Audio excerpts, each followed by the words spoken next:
Bạn đang nghe tiểu thuyết Quả lệnh, tác giả Bạch Kỳ Dân. Hãy bấm đăng ký kênh để nhận được thông báo khi có chương mới nhất. Chương 77, Nước cờ bí. Tống Long sau khi gọi Igo trở về ngay lập tức xem lại quá trình kinh doanh của Tống Thị trong vòng 2 năm khi ông ta bị Tống Phi giở trò. Nhìn các hạng mục kinh doanh bị bỏ trống hoặc rớt giá thê thảm, Tống Long điên cuồng chỉ muốn giơ tay bóp chết Tống Phi ngay. Tống Thị có mặt trong tổ chức với vai trò là nhà tài trợ chính cho các hoạt động quân sự. Chính vì vậy, với sự hỗ trợ của tổ chức, Tống Thị mới ngày càng nắm trong tay các hợp đồng vũ khí béo bở từ khu vực Đông Âu tới phương Bắc. Các hạng mục tàu thủy dân dụng cũng là một khoản kinh doanh có lãi cực lớn để hỗ trợ mưu đồ to lớn của tổ chức. Vậy mà 2 năm nay, Tống Phi đã làm cho ông ta phải nằm yên như một cái xác. Đã thế các hạng mục kinh doanh lại bị Tống Phi bỏ bê, tự sinh tự diệt đến thảm hại. Có điều, Tống Long không hiểu tại sao sau khi ông ta bị giam lỏng ở đây, tổ chức lại không có động thái gì. Phải chăng, ông ta đã là con bài bị loại bỏ? Tống Phi đã trở thành con ác chủ bài. Nếu thật sự như vậy thì quả nhiên Tống Phi này là con cáo già trẻ tuổi. Tống Long định nhấc máy gọi đi, nhưng nghĩ thế nào, ông ta lại đặt máy xuống.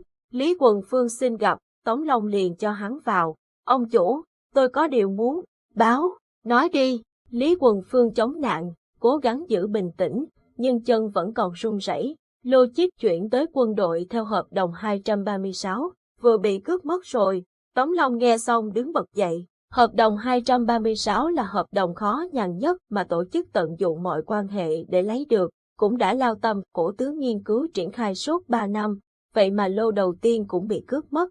Ông ta gầm lên, là ai làm? Chúng tôi không tìm ra thủ phạm, một lũ vô dụng.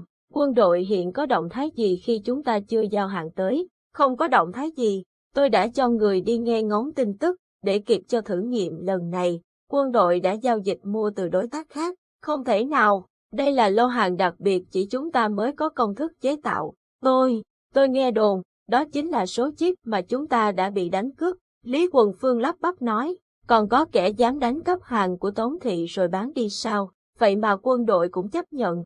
Tôi nghe nói ngày thử nghiệm đã gần tới nơi rồi. Nếu không có số chip đó sẽ gây thiệt hại lớn tới toàn cục. Vì vậy quân đội vẫn chấp nhận mua số chip qua chợ đen. Kẻ đánh cắp này cũng dám bán đi, để tạm thời ngăn chặn sự lùng sục của quân đội trước khi kịp đắp kỹ. Bọn chúng cực kỳ khôn ngoan. Tống Long điên tiết, hừ, còn, Lý Quần Phương nghĩ, nói ra một tin xấu hay 2 tin xấu thì kết quả cũng đều như nhau. Tống Phi đi, để lại cái đống bồng bông này cho hắn quản.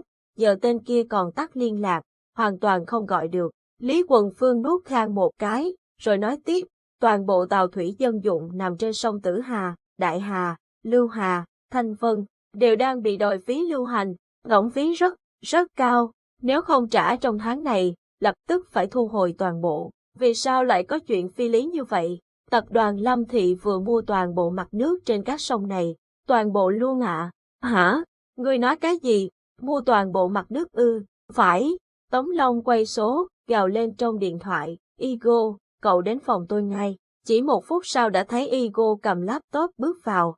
Y là một người đàn ông chừng 30 tuổi, dáng người cân đối, cao tới 2 mét, khuôn mặt giống như một tài tử điện ảnh. Igo, tra cho tôi hạng mục đầu tư bất động sản mặt nước của Lâm Thị. Igo mở máy tính, tay múa như bay trên bàn phím. Trong lúc ở bên ngoài, Y từng nghe đến việc Lâm Phong đã thực hiện một hợp đồng với chính quyền Hà Phong, mua bất động sản mặt nước. Lúc đó, Y từng cười khẩy vì cho rằng, điều khoản bất động sản mặt nước của luật bất động sản 2030 từ lâu đã không có ai để ý bởi gây khó khăn cho nhà đầu tư. Thậm chí nếu đầu tư vào thì chỉ là cách ném tiền xuống sông. Không ngờ Lâm Phong này trẻ tuổi mà điên rồ, dám làm thật. Và bây giờ, ông chủ Tống lại đang điên cuồng với hạng mục trẻ con này. Tra xong số liệu, Igo giật mình choáng váng. Ông chủ, quả nhiên là có hợp đồng làm ăn này. Chính quyền đã giao toàn bộ mặt nước các con sông cho Lâm Thị. Các điều khoản hợp đồng mang lại nhiều điểm có lợi cho quỹ xây dựng thành phố nên chính quyền hoàn toàn chấp thuận. Thay vào đó, Lâm Thị được toàn quyền kiểm soát mặt nước. Thằng nhóc đó định làm gì? Mấy ngày gần đây, Lâm Thị tiến hành thu phí của các tàu thuyền dân dụng trên mặt nước. Hầu hết các tàu này đều do chúng ta bán cho khách hàng từ nhiều năm nay. chiếm đến 90% số tàu dân dụng toàn thành phố. Vậy thì chúng ta có thiệt hại gì? Nếu hắn nói thu phí thì là thu phí của chủ tàu, liên quan gì đến chúng ta? Tống Long vừa nói vừa trừng mắt nhìn Lý Quần Phương như thể hắn ban nãy là kêu cha hàng xóm chết vậy. Igo nói, từ bao lâu nay, doanh thu của hạng mục tàu thủy dân dụng của Tống Thị đều thu từ phí dịch vụ bảo trì và nâng cấp. Trong các gói này, đa phần chúng ta có ưu đãi cho khách hàng miễn phí toàn bộ phí lưu hành. Nghĩa là, phí lưu hành trước giờ rất nhỏ bé, đều là Tống Thị đóng cho chính quyền. Giờ đây Lâm Thị sở hữu mặt nước, có quyền tự tăng giá. Giá hiện nay tăng gấp 20 lần phí cũ. Đương nhiên là, do Tống Thị chúng ta trả. Nếu không trả nổi, khách hàng sẽ bắt bồi thường, hoặc vứt bỏ tàu thủy không kinh doanh nữa. Tống Long nghe đến đây, thấy sống lưng ớn lạnh. Còn nữa, Igo ngập ngừng không dám nói tiếp. Tống Long ra hiệu cho y tiếp tục. Còn nữa, tôi vừa tra ra một chuyện. Lâm Thị đang thông cáo báo chí, chuẩn bị làm hàng triệu căn hộ giá rẻ trên mặt nước. Phân khúc của các căn hộ này sẽ nhằm vào tầng lớp có thu nhập thấp và còn được hỗ trợ mua trả góp. Vì vậy, gần đây đang rộ lên làn sóng bỏ nhà trên mặt đất, mua nhà mặt nước. Còn có chuyện này nữa sao? Rốt cuộc sau khi Lâm Cố Phương chết, thằng nhóc Lâm Phong ấy lại lên cơn điên cái gì? Hắn không điên đâu. Khi tin này tung ra, ngay lập tức hàng nghìn căn hộ mua trả góp của người dân đều biến thành nợ xấu. Tiền mua nhà mặt đất vốn rất cao. Mỗi tháng hầu hết người dân đều phải trả tới 1/3 thu nhập của mình. Vì thế, đã có nhiều người không trả, và con số này tiếp tục tăng lên. Nhưng, kỳ lạ ở chỗ, trước đó, Lâm Phong đã cho người mua khống tất cả các khoản vay thế chấp của ngân hàng cho vay mua nhà trả góp. Vậy là cổ phiếu của các công ty bảo hiểm bảo đảm tài khoản vay cho khách hàng đều rớt giá thảm hại. Tống Long nói, đúng vậy. Không biết tên Lâm Phong đó định làm gì với hàng nghìn hợp đồng vay khống ấy. Igo thắc mắc, hoặc là hắn nhân lúc này mua vào cổ phiếu của các công ty bảo hiểm, hoặc là hắn sẽ ép các ngân hàng chuyển đổi khoản vay cho khách hàng mua bất động sản mặt nước, tăng đầu tư vốn sớm vào dự án của Lâm Thị sau này. Quả nhiên là một nước đi thông minh. Igo lại nghĩ, Lâm Phong này không chỉ là thông minh thôi nhỉ, một kẻ lăn lộn trên thương trường như y suốt bao năm nay, cũng không có chỗ nào bị kịp. Thậm chí cho đến bây giờ y còn đang mơ hồ liệu mình biết được bao nhiêu trên bước đi của Lâm Phong. Nhưng điều Igo lo nhất bây giờ không phải là Lâm Phong sẽ đi thế nào, mà Tống Thị sẽ bước thế nào khi cả hạng mục dân dụng lẫn quân sự đều rơi vào khủng hoảng. Đúng lúc này, điện thoại trên kênh liên lạc riêng của Tống Long nhấp nháy. Ông ta lập tức nghe, anh không có mặt ở Hải Vực sao? Sao tôi lại cần có mặt ở Hải Vực? Hôm nay là ngày dự án BLS2 năm xuất phát thử nghiệm. Tống Long cúp máy, giơ chân đạp Lý Quần Phương một đạp khiến hắn ngã quỵ. Tống Phi đâu? Thằng con hoang đó dám qua mặt ta đến Hải Vực, lôi nó về đây cho ta.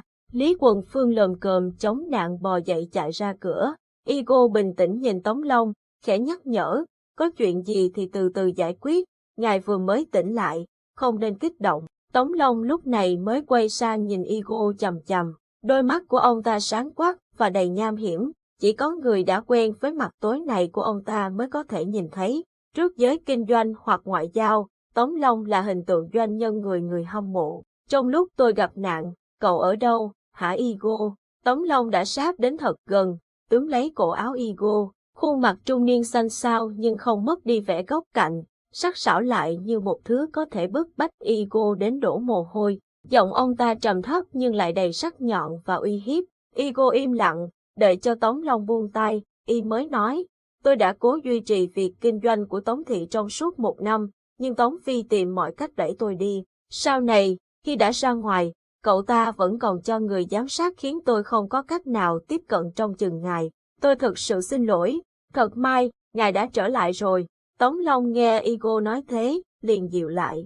Nếu không tin tưởng y thì đời nào mới tỉnh dậy ông ta đã gọi y quay về. Vậy Lâm Thị, cậu bảo tôi phải xử lý thế nào? Igo tĩnh lặng một giây, rồi cất giọng nhẹ nhàng, giết đi là được. Tống Long nhìn y, hài lòng, khóe môi ông ta không khỏi nhếch lên một nụ cười tự mãn. Ông ta vươn tay vỗ vỗ lên vai Igo, thế mới là chàng trai của ta.